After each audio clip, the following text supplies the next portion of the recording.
still attached. The meninges consist of three membranous layers that surround the brain and spinal cord. The inner layer is the pia mater, the middle layer is the arachnoid, and the thick white encasement seen here is the outermost layer, called the dura mater.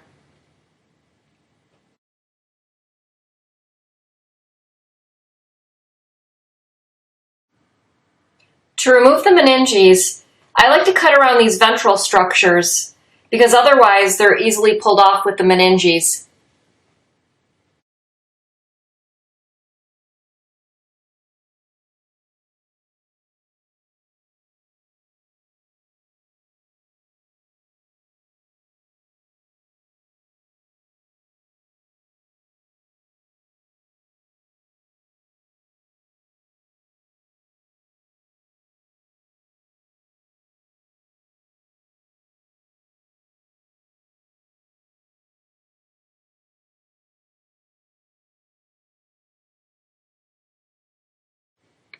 Taking a look at the dorsal surface of the sheep brain, we can see the cerebrum. The cerebrum is covered with convolutions, elevations, called gyri.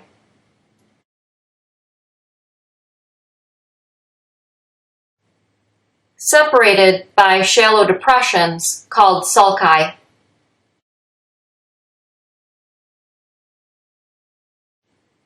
The cerebrum is divided in half by the longitudinal fissure.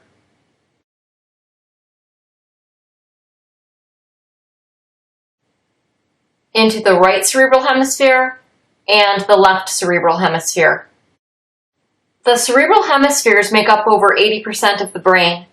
The activities of the right and left cerebral hemispheres are specialized for different functions, making them unique from each other.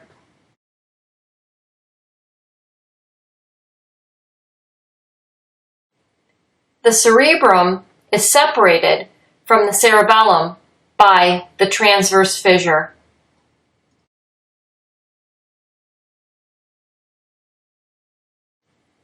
As I mentioned, this is the cerebellum. The cerebellum is involved in motor coordination and balance. The surface of the cerebellum has narrow folds called the folia cerebelli.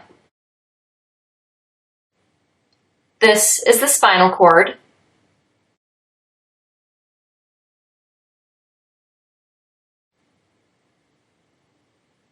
Looking into the transverse fissure, we can look right on the dorsal surface of the midbrain, and you'll notice 4 bumps. This is known as the corpora quadrigemina.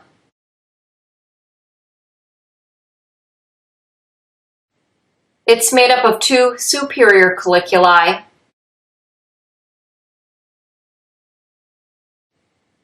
and the 2 inferior colliculi.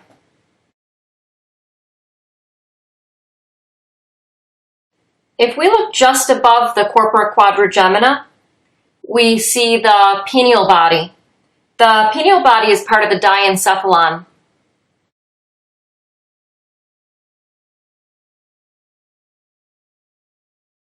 Let's take a look at the ventral surface of the sheep brain. This is the inferior surface of the sheep brain. These are the olfactory bulbs.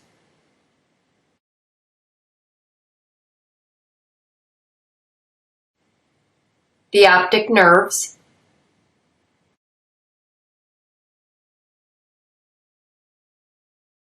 The optic nerves originate on the back of the eyeballs and carry visual information into the brain. Some of the optic nerve fibers cross midline at the optic chiasm and then continue on into the brain through the optic tracts.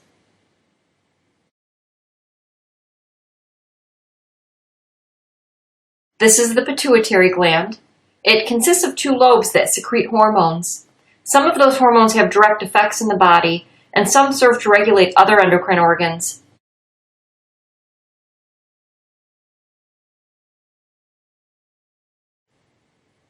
The pituitary gland is attached to the hypothalamus by a stalk called the infundibulum.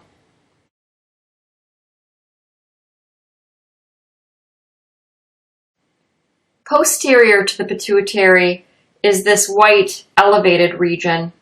That's the mammillary body.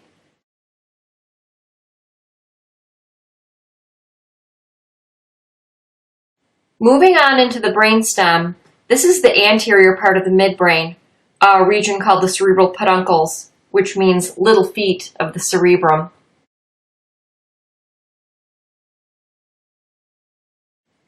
This is the pons, which contains conduction tracts that connect higher brain centers and the spinal cord.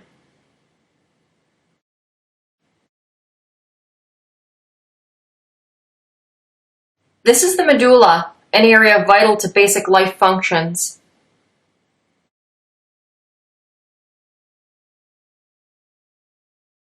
The brainstem is continuous with the spinal cord.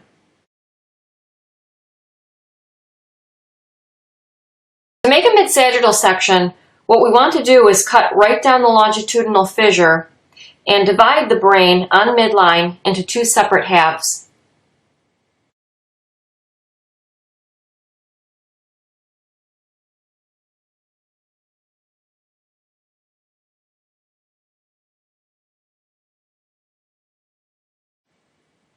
Let's take a look at the mid-sagittal section of the sheep brain.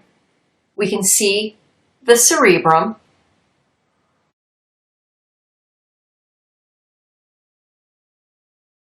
and this white structure is called the corpus callosum. The corpus callosum is a commissure. It consists of myelinated axons that connect the right and left cerebral hemispheres.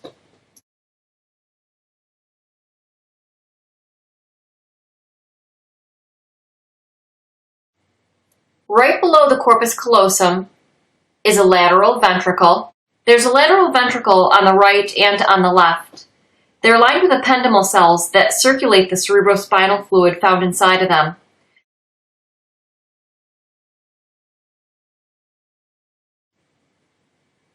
This central region of the brain is called the thalamus.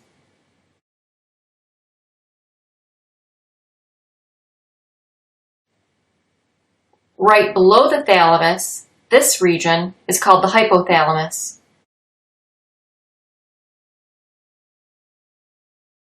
This is the optic chiasm, where some of the right and left optic nerve fibers cross midline. This round structure is the mammillary body, which is involved in the transmission of olfactory information.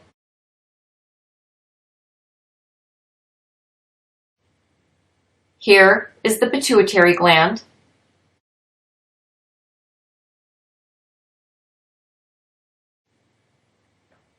This is the pineal body, which secretes one hormone, melatonin.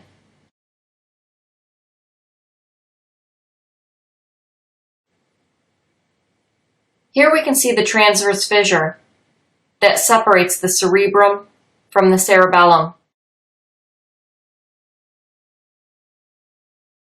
And moving through the transverse fissure, we look right onto the dorsal surface of the midbrain. This projection is called the superior colliculus. It's part of the corpora quadrigemina.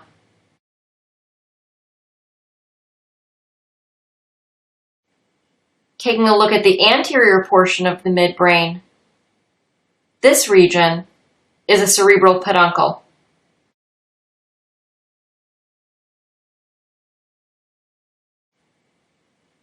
Just inferior to that is a region called the pons.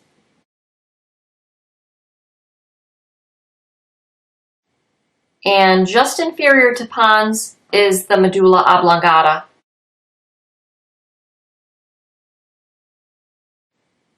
This is the cerebellum.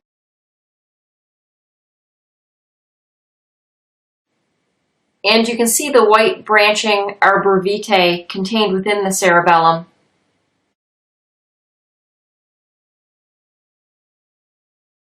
The fourth ventricle is right next to the cerebellum.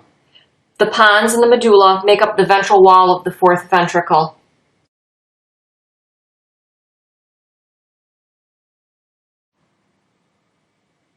We can see how it continues down the spinal cord as the central canal.